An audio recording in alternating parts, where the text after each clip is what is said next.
നമസ്കാരം. ഫാസ്റ്റ് ന്യൂസിലേക്ക് സ്വാഗതം. സംസ്ഥാനത്ത് വേനൽ ചൂടിന് ആശ്വാസമായി മഴയെത്തും. വിവിധയിടങ്ങളിൽ വരും ദിവസങ്ങളിൽ ഒറ്റപ്പെട്ട മഴയ്ക്ക് സാധ്യതയെന്ന് കാലാവസ്ഥാ വകുപ്പ്. വരുന്ന ബുധനാഴ്ച 4 ജില്ലകളിൽ യെല്ലോ അലർട്ട്. പത്തനംതിട്ട, ഇടുക്കി, കണ്ണൂർ, കാസർഗോഡ് എന്നീ ജില്ലകളിലാണ് യെല്ലോ അലർട്ട്.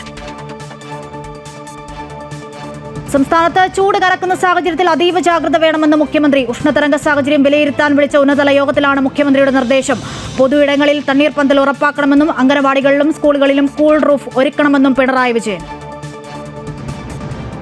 സംസ്ഥാനത്ത് അപ്രഖ്യാപിത ലോഡ് ഷെഡിംഗ് ഇല്ലെന്ന് മന്ത്രി കെ കൃഷ്ണൻകുട്ടി. ഓവർലോഡ് ആകുമ്പോഴുള്ള സ്വാഭാവിക നിയന്ത്രണം മാത്രമെന്നും കൂടുതൽ വില കൊടുത്ത് വൈദ്യുതി വാങ്ങേണ്ടി വരുമെന്നും മന്ത്രി.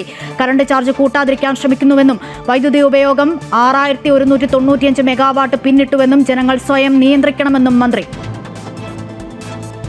കൊടും ചൂടിനിടെ രാത്രികാലങ്ങളിൽ ഉൾപ്പെടെ സംസ്ഥാനത്ത് അപ്രഖ്യാപിത ലോഡ് ഷെഡിംഗും വൈദ്യുതി നിയന്ത്രണവും ഏർപ്പെടുത്തിയത് ജനങ്ങളോടുള്ള വെല്ലുവിളിയെന്ന് പ്രതിപക്ഷ നേതാവ് വി ഡി സതീശൻ. തിരഞ്ഞെടുപ്പ് കാലത്ത് കെട്ടിപ്പൊക്കിയ പവർ കട്ട് ഇല്ലാത്ത 10 വർഷമെന്ന പെരുംനുണ ഇതാണോ എന്നും വി ഡി സതീശൻ.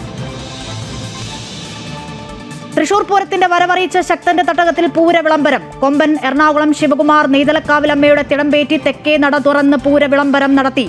പൂരവിളംബരത്തിന് സാക്ഷിയാകാൻ ആയിരങ്ങൾ വടക്കുനാഥ ക്ഷേത്രത്തിന്റെ തെക്കേ ഗോപുര നടയിൽ അണിനിരന്നു. തൃശൂർ മുണ്ടത്തിക്കോട് ഇന്നും തിരച്ചിൽ തുടരുന്നു. കഴിഞ്ഞ ദിവസവും സമീപത്തെ പാടശേഖരത്തു നിന്നും ശരീരാവശിഷ്ടങ്ങൾ കണ്ടെത്തി. 200ഓളം പോലീസുകാർ ഉൾപ്പെട്ട സംഘമാണ് കഴിഞ്ഞ ദിവസങ്ങളിൽ തിരച്ചിൽ നടത്തിയത്. കെടാവർ നായ്ക്കളുടെ സഹായത്തോടെയാണ് തിരച്ചിൽ. പാറമേക്കാവ് ദേവസ്വത്തിന്റെ വെടിക്കെട്ട് ശാലയിൽ നിരോധിത സ്ഫോടക വസ്തുക്കളില്ല. സാമ്പിളുകളുടെ രാസപരിശോധനയിലാണ് കണ്ടെത്തൽ. എന്നാൽ അനുമതിയുള്ളതിലും കൂടുതൽ അളവിൽ വെടിക്കെട്ട് സാമഗ്രികൾ സൂക്ഷിച്ചതിനുള്ള കേസ് തുടരും. പടക്ക സാമഗ്രികൾ ഇവിടെ നിന്നും ഉടൻ മാറ്റി നിർവീര്യമാക്കും.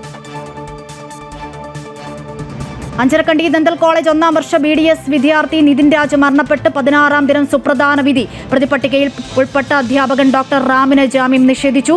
വിദ്യാർത്ഥി ജാതി അധിക്ഷേപം നേരിട്ടെന്ന പ്രോസിക്യൂഷൻ വാദം അംഗീകരിച്ച കോടതി 2ാം പ്രതി ഡോക്ടർ സംഗീതയ്ക്ക് ഉപാധികളോടെ ജാമ്യം അനുവദിച്ചു.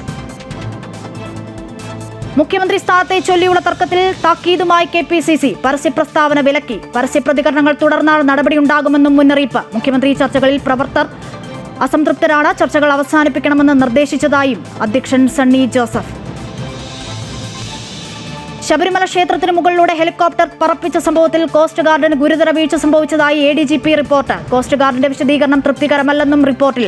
ADGP S ശ്രീജിത്തിന്റെ റിപ്പോർട്ട് സ്പെഷ്യൽ കമ്മീഷണർക്ക് കൈമാറി. വിശദമായ അന്വേഷണത്തിന് ADGP പത്തനംതിട്ട SP ചുമതലപ്പെടുത്തി. ഫാസ്റ്റ് ന്യൂസ് പൂർണ്ണമാകുന്നു. നമസ്കാരം.